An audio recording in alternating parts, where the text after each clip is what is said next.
அடுத்து வந்து காலபுருஷனருக்கு 2ஆம் இடமாகிய ரிஷபம். ரிஷபம் என்பது சொல்லவே வேண்டாம். அது இப்ப பேசிக்கலாவே பார்த்தீங்கன்னா, காலபுருஷனுக்கு 2ஆம் பாவமாக அமையக்கூடிய ஒரு அமைப்பு.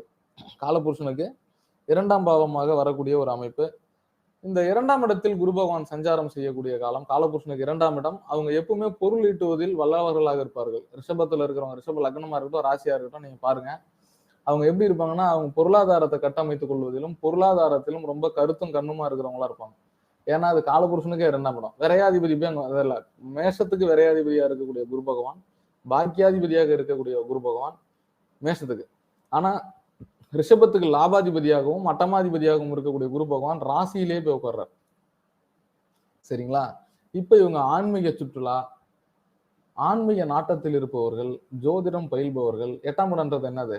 மறைமுகம். யாருமே தெரிந்து கொள்ளக்கூடியாத ஒரு விஷயத்த வந்து தெரிஞ்சுக்கிறதுல ஆர்வம் காட்டுறவங்கலாம் இந்த காலகட்டம் பொருந்தும் அவங்களுக்கு நம்ம சொல்லலாம். சரிங்களா? லாபாதிபதியும் கூட.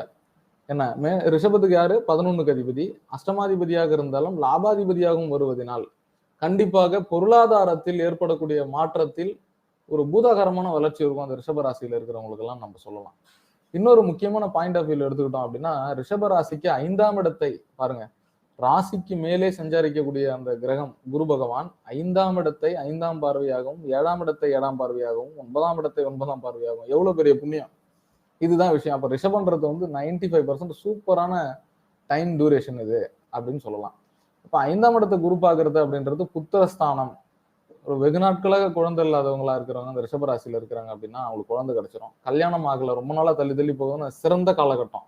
டக்கு டக்குன்னு இந்த 1 இயர்ல வந்து நீங்க முயற்சி எடுத்தீங்கன்னா, இந்த இடத்துலதான் நம்ம மானுடர்கள் என்ன தவறு பண்ணிடுவோம்னு கேட்டீங்கன்னா, பொருந்தல, பொருத்தம் இல்ல, பணம் இல்ல, பொருளாதாரத்துல ஆண் வீட்டுல சரியில்லை, பெண் வீட்டுல சரியில்லை, படிப்பு கம்மியா இருக்கு, அந்த மாதிரி டிசிஷன் எல்லாம் இல்லாம ஒரே பாயிண்ட்ல ஜாதகம் நல்லா இருந்ததுன்னா டக்குன்னு முகூர்த்தத்துக்கு முடிவு பண்ணிட்டீங்கன்னா அந்த ரிஷபராசினர் இந்த ஆண்டு சக்சஸ் பண்ணிடுவாங்க சார்.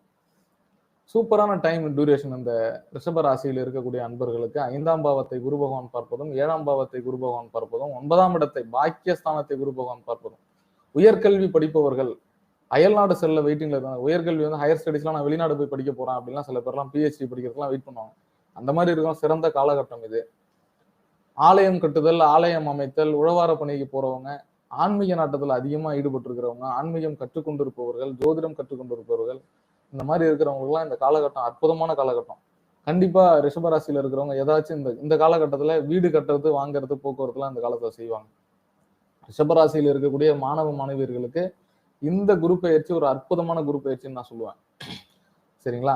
சோ இந்த ரிஷபராசினர் பொறுத்த வரைக்கும் ஒரு 90 to 100% அப்படியே டைரக்டா அந்த குரு பயிற்சி உங்களுக்கு எந்த விதமான பாதிப்பையும் தராது. அற்புதமான காலகட்டம் அப்படின்னு நம்ம ஒரே லைன்ல சொல்லிடலாம்.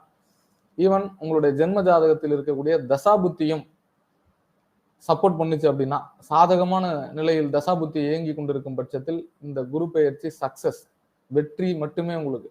1% கூட வீழ்ச்சி கிடையாது. அது எந்த விதமான வளர்ச்சியாக வேண்டுமானாலும் இருக்கும். ரிஷபராசி பொறுத்த வரைக்கும் அற்புதமான காலகட்டம் அப்படின்னு சொல்லலாம். நன்றி. அடுத்தது